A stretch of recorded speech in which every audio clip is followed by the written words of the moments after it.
Excuse me. Hey, welcome back to my channel. So, I was going through Hulu and I kept seeing this movie called Night, B-I-T-C-H, right? So, when I was looking at like the poster for it and reading it, I don't know why, but for some reason I thought it was going to be some kind of like action movie where she fights crime while turned into a wolf or something. I don't know why that came to mind, but it did. But so as I'm watching this, I find out that it's based on a book. And anyone that is familiar with my channel, you've heard me say this a few times. I like to read the book first. Okay. Now, I could have said, okay, you know what? I'm going to wait on this movie and go to Libby and download the, book to read. But I was like, I'm already here. I'll just watch the movie, right? Now, so after finishing watching Nightbitch, right? I usually can tell, well, okay, here's the thing. The book's usually better than the movie every single time, right? Usually. But I don't know if I would have enjoyed this as a book or not. When it comes to reading, I don't read too much sci-fi. And I don't read too much horror, even though I watch a lot of horror, if that makes sense to you.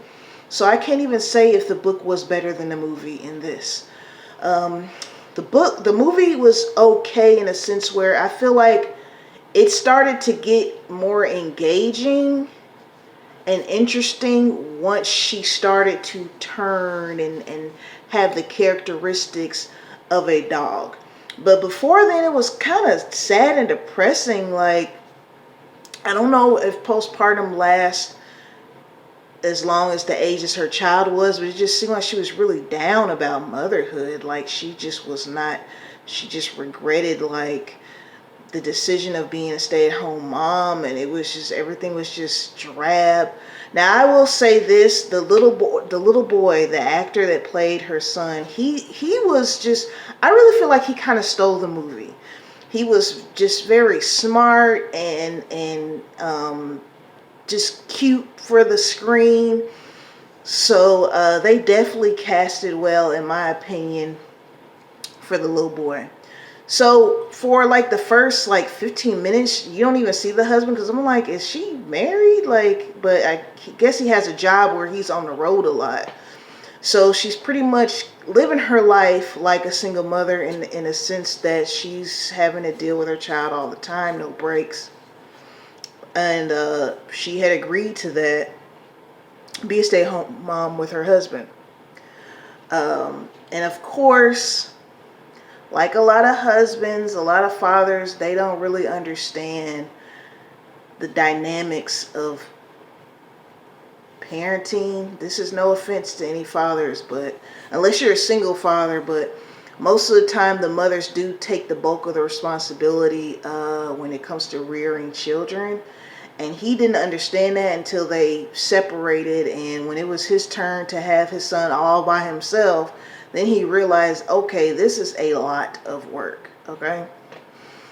So as I'm watching this, I think she was having flashbacks with her mom and grandma. I think her grandma did some kind of spell or something to make it to where they turn. Because if I'm not mistaken, I think her mom had this thing too, where she would turn into a dog at night. Excuse me, had to yawn. This is late. It's really late right now. So I feel like, not that I feel like, but she starts to enjoy her life more once she turns into a dog, right? She's got the multiple nipples. She's got the tailbone. Her scent is really hyper active and everything, all the characteristics of a dog. The funny part of this, though, was how she was incorporating her son into this dog lifestyle. Like, the little boy had a collar on, was eating out of a dog bowl, which she was telling her husband, it's clean. It's not like a dog used it before. She bought a dog bed for him to sleep in. Like, And I'm like, girl, now you should know that this sounds incredibly crazy to your husband. Like, it's hard for you to explain that you got your little boy sleeping in a dog bed, but as she said to him, he's sleeping on his own finally. You know, it was a lot of work. There were some gems that came out of this movie though about motherhood, about the sacrifices, how hard it is. And one thing that stuck with me was where she said, you know, your child, I'm paraphrasing here, but giving birth is like it's an act of violence. Your child is committing this act of violence against you, whether you're having to push them out or you're being cut open via C-section, and having them taken out and getting your organs removed back and everything like that.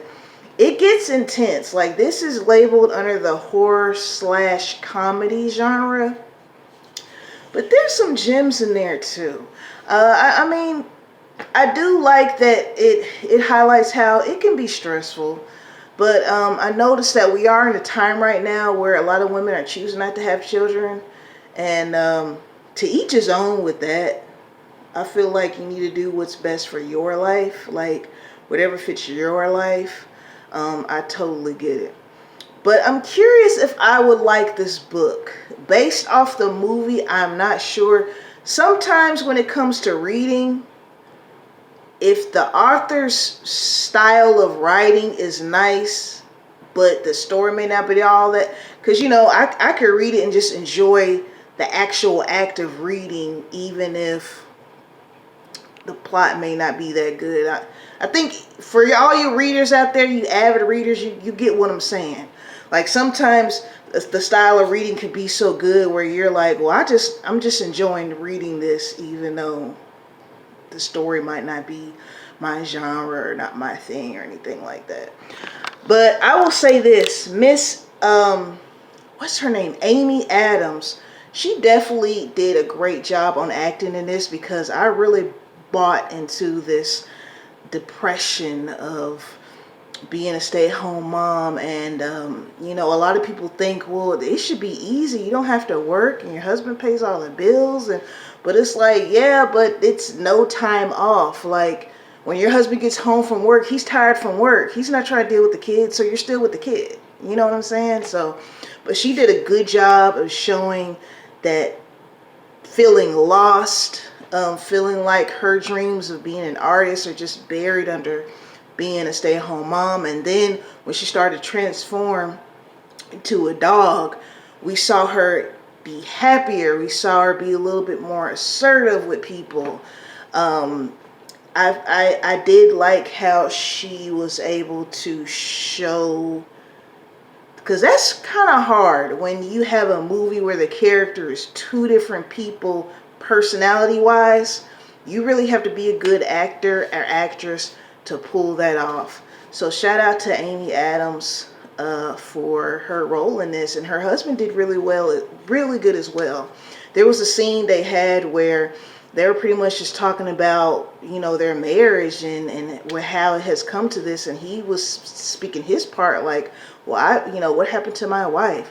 You know, I feel like, you know, he started to list some things that his grievances, you know, which is good, because I feel like it made it an equal level. So nobody can say that this was a man bashing movie or it was a husband bashing movie. I do like that scene that they showed where he was talking about things that were bothering him. You know, it's all about communication at the end of the day. Shout out to my 100 subscribers. Shout out to the rest of you as well who are not subscribed, but you know you can by hitting that button for me. Also, I forgot to add that this is on Hulu.